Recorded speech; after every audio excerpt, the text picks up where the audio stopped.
આજે 6 ઓક્ટોબર 2024 રવિવારનો દિવસ છે. હું શ્રી રામચરિતમાનસની ચર્ચા આગળ કરું છું. ત્યારબાદ મેઘનાદ મૂર્છિત થઈ ગયો અને મેઘનાદની જરી મૂર્છા દૂર થઈ ત્યારે તેણે જોયું કે તે પોતાના પિતા રાવણ આગળ તે બેઠો હતો અને તે સમયે મેઘનાદને લજ્જા આવી કે તે યુદ્ધમાં જીતી શક્યો નહીં. અને ત્યારબાદ મેઘનાદ તેમ બોલ્યો કે હે પિતાજી, હું અજય થવા માટે હવે યજ્ઞ કરીશ. અને ત્યારબાદ મેઘનાદ દેવતાઓને હેરાન કરનારો એ દુષ્ટ મેઘનાદ શ્રેષ્ઠ પર્વતની ગુફામાં જઈને યજ્ઞ કરવા લાગ્યો. અને વિભીષણજીને આ વાતની જાણ થઈ ગઈ અને વિભીષણજીએ આ વાત શ્રી રામચંદ્રજીને કરી કે હે પ્રભુ, દેવતાઓને હેરાન કરનાર એ દુષ્ટ મેઘનાદ અપવિત્ર યજ્ઞ કરી રહ્યો છે. જો તેનો યજ્ઞ કરવામાં આ સફળ થઈ જશે તો તેને જલ્દી જીતી શકાશે નહીં. તેથી તેનો યજ્ઞ વિધ્વંસ કરવો જોઈએ. અને આ સાંભળીને પ્રભુ શ્રી રામચંદ્રજીને સુખ થયું અને પ્રભુ શ્રી રામચંદ્રજી અંગદ અને અન્ય વાનરોને બોલાવ્યા અને તેમને કહ્યું કે હે વાનરો, તમે મેઘનાદના યજ્ઞનો વિધ્વંસ કરો.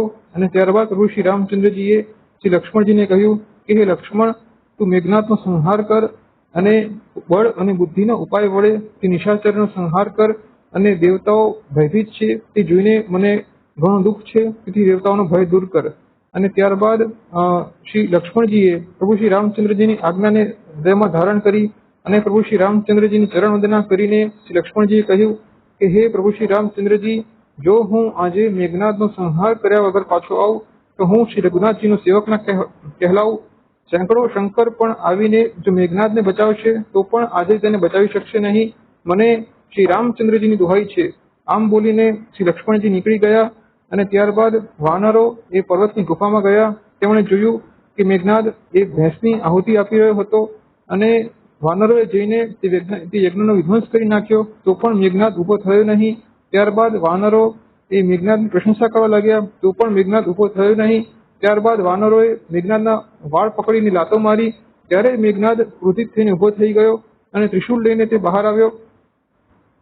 બહાર જઈને વાનરો એ લક્ષ્મણજી હતા ત્યાં પહોંચી ગયા અને મેઘનાદ એ શ્રી લક્ષ્મણજીને જોઈને દુર્વચન કહેવા લાગ્યો. તે સમયે શ્રી હનુમાનજી અને અંગદ એ મેઘનાદ ઉપર હુમલો કરવા દોડી પડ્યા, પરંતુ મેઘનાદે શ્રી હનુમાનજી અને અંગદની છાતીમાં ત્રિશૂળ માર્યું અને બંને પૃથ્વી પર પડી ગયા. ત્યારબાદ મેઘનાદ એ શ્રી લક્ષ્મણજીને જોઈને ઘોર વચનો કહેવા લાગ્યો અને ત્યારબાદ શ્રી હનુમાનજી અને અંગદની મૂર્છા તૂટી અને તેઓએ ફરીથી મેઘનાદ પર હુમલો કર્યો, પરંતુ મેઘનાદને કંઈ થયું નહીં. અને ત્યારબાદ તે વીરો નિરાશ થઈને પાછા આવી ગયા. અને ત્યારબાદ મેઘનાદે પોતાનું ત્રિશૂળ શ્રી લક્ષ્મણજી તરફ ફેંક્યું. શ્રી લક્ષ્મણજીએ પોતાના બાણ વડે તે ત્રિશૂળના 2 ટુકડા કરી નાખ્યા. અને ત્યારબાદ શ્રી લક્ષ્મણજીએ મેઘનાદ તરફ પોતાના બાણોનું સંધાન કરીને બાણો છોડ્યા. અને ત્યારબાદ મેઘનાદ એ અદ્રશ્ય થઈ ગયો અને તે માયા વડે માયાવી યુદ્ધ કરવા લાગ્યો. તે કદી કદી પ્રગટ થતો હતો, કદી કદી છુપાઈ જતો હતો. આવી રીતે તેણે માયાવી યુદ્ધ કર્યું. અને શ્રી લક્ષ્મણજીને મનમાં તે સમય નિશ્ચય કર્યો કે આ રાક્ષસને હું ખૂબ રમાડી ચૂક્યો, અર્થાત હવે આ રાક્ષસનો સંહાર કરવો જ પડશે. અને તે સમયે શ્રી લક્ષ્મણજીએ પ્રભુ શ્રી રામચંદ્રજીના નામનું સ્મરણ કર્યું અને વિરોચિત દર્પ કરીને બાણનું સંધાન કર્યું અને તે બાણ છોડ્યું અને તે બાણ મેઘનાદની છાતીમાં જઈને વાગ્યું. અને અંતિમ સમયે મેઘનાદે પોતાનું કપટ રૂપ છોડી દીધું અને મેઘનાદ પોતાના અંતિમ સમયે તેમ બોલ્યો કે રામના ભાઈ લક્ષ્મણ ક્યાં છે, રામ ક્યાં છે? આવું બોલીને મેઘનાદનો સંહાર થઈ ગયો. અને તે સમયે અંગદ અને શ્રી હનુમાનજીએ કહ્યું કે હે મેઘનાદ, તું ધન્ય છે, તારી માતા ધન્ય છે. અર્થાત શ્રી લક્ષ્મણજીએ તારો સંહાર કર્યો અને અંતિમ સમયે તે શ્રી રામજી અને શ્રી લક્ષ્મણજીના નામનું ઉચ્ચારણ કર્યું, તું ધન્ય છે અને તારી માતા ધન્ય છે. ત્યારબાદ શ્રી હનુમાનજી મેઘનાદને ઉંચકીને તે લંકાના દરવાજે મૂકી આવ્યા. અને ત્યારબાદ જ્યારે રાવણને ખબર પડી કે તેના પુત્રનો સંહાર થઈ ચૂક્યો છે ત્યારે રાવણ મૂર્છિત થઈ ગયો અને પૃથ્વી પર પડી ગયો. અને તે સમયે મંદોદરી એ અનેક રીતે રડી રડીને અને પોકારીને વિલાપ કરવા લાગી. સમગ્ર નગરમાં શોક છવાઈ ગયો અને બધા લોકો રાવણને નીચ કહેવા લાગ્યા. અને બીજી તરફ દેવતાઓએ આકાશમાંથી ફૂલોની વર્ષા કરી, ઢોલ વગાડ્યા અને કહ્યું કે પ્રભુ શ્રી રામચંદ્રજીની જય હો, શ્રી લક્ષ્મણજીની જય હો. દેવતાઓને હેરાન પરેશાન કરનાર મેઘનાદનો સંહાર થઈ ગયો. અને ત્યારબાદ શ્રી લક્ષ્મણજી પ્રભુ શ્રી રામચંદ્રજીની ચરણ વંદના કરી અને ત્યારબાદ દેવતાઓ અને સિદ્ધ મુનિઓએ પ્રભુ શ્રી રામચંદ્રની સ્તુતિ કરી અને ચાલ્યા ગયા. ત્યારબાદ રાવણના ઘરમાં જેટલી સ્ત્રીઓ હતી તે વિલાપ કરતી હતી. તે સમયે રાવણ તેમ બોલ્યો કે હે કે વિલાપ કરવાની જરૂર નથી, આ દુનિયાનું રૂપ એ નાશવાન છે, તો વિચાર હૃદયમાં કરીને જુઓ. રાવણ એ આ પ્રકારે જ્ઞાની વાતો કરી રહ્યો છે. રાવણ પોતે તો નીચ છે, પરંતુ તેની વાતો શુભ અને પવિત્ર છે. ઉપદેશ આપવા તે ખૂબ જ સરળ છે. ઉપદેશ આપનારા લોકો બહુ વધારે હોય છે, પરંતુ તે ઉપદેશનું પાલન કરનારા વ્યક્તિઓ ખૂબ જ ઓછા હોય છે.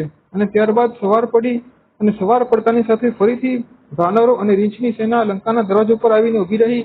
અને ત્યારબાદ રાવણે પોતાના રાક્ષસ યોદ્ધાઓને બોલાવીને કહ્યું કે યુદ્ધમાં શત્રુનો સામનો કરવો અને યુદ્ધમાં શત્રુનો સામનો કરીને પીઠ બચાવવી તે યોગ્ય નથી, અને મેં મારા ભુજાઓના બળથી આ વેર લીધું છે, તેથી શત્રુનો ઉત્તર હવે હું આપીશ. અને ત્યારબાદ રાવણ યુદ્ધ કરવા માટે તૈયાર થયો, અને રાવણે પવનની જેમ ચાલનાર રથને તૈયાર કર્યો, અને તે રથ ઉપર સવાર થયો.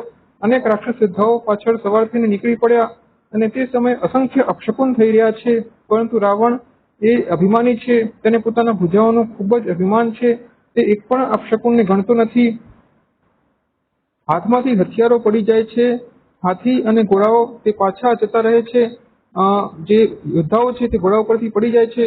આ રીતે અનેક અપશકુન થઈ રહ્યા છે, અને ગીધ, વરુ અને કાગડા તે શબ્દ કરી રહ્યા છે, કૂતરાઓ તે અપશકુન અવાજ કરી રહ્યા છે, અને ઘુવડ એ અવાજ કરી રહ્યો છે જાણે કાળનો સંદેશો લાવતું હોય.